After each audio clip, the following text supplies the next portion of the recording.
Color scheming. If you are a graphic designer or a user interface designer or a user experience designer, what sort of designer you are, but you will realize that color is one of the most important things that will be the component of your design. Personally, as a color enthusiast, this is going to be one of my favorite lectures in this course.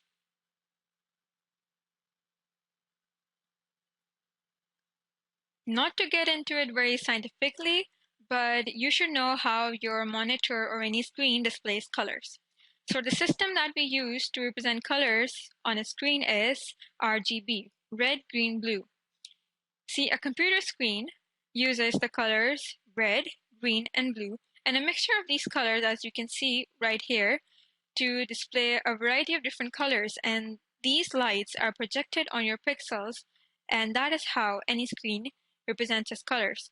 So this is very important to know about the system, because usually new designers, what they do is they confuse the colors in real life with the colors on the screen. See, the color and the contrast of your room's curtain or carpet will not be the same when that contrast is used in a technical product for a screen or any monitor, that those colors will be seen differently through the screen.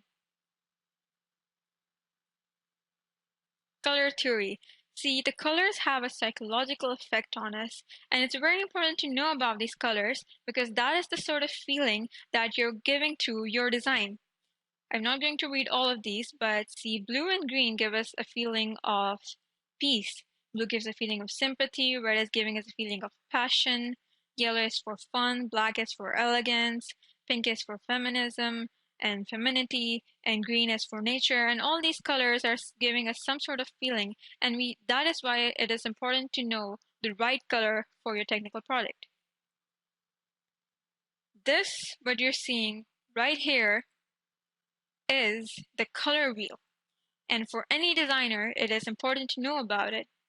See, we have our primary colors, red, blue, and yellow. And then we have our secondary colors, which come from the combination of two primary colors, like red and blue form purple. And then we have our tertiary colors, which come from the mixing of a primary and a secondary color. That is how we're forming shades, and that is the same throughout the wheel. For contrasting, it is known that the colors opposite to one another on the color wheel, like purple and yellow, orange and blue, primary color red, and secondary color green, these are known as the complementary colors, and it is said that if you use the complementary colors, they can give a very good contrast. Tools to find your color scheme for your technical product. See, in the market, there are many tools that you can use for your color scheme, and any company has their specific tools, but designers usually use tools that they're most comfortable with to choose the color scheme. What I use is the Adobe Color Suite because I use a lot of products from the Adobe Creative Cloud. So I'm going to show you how I basically select my color scheme. So if you're using Adobe Creative Suite, you want to launch it, and then you want to search throughout the All Apps part, and here you'll find Adobe Color, and you want to launch it. And when you launch it,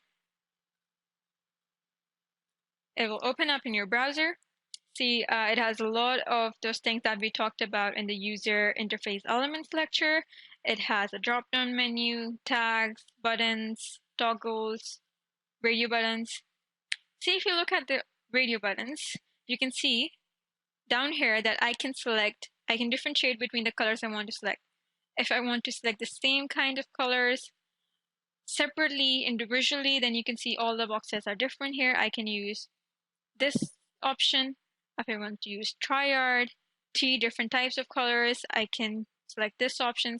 Complementary, what we just talked about, different, the exact opposite on the color wheel. Then we have compound colors. They can be a mixture of the same and completely different shades are of the same colors, and custom is selecting, finding a color of my own on the entire color wheel.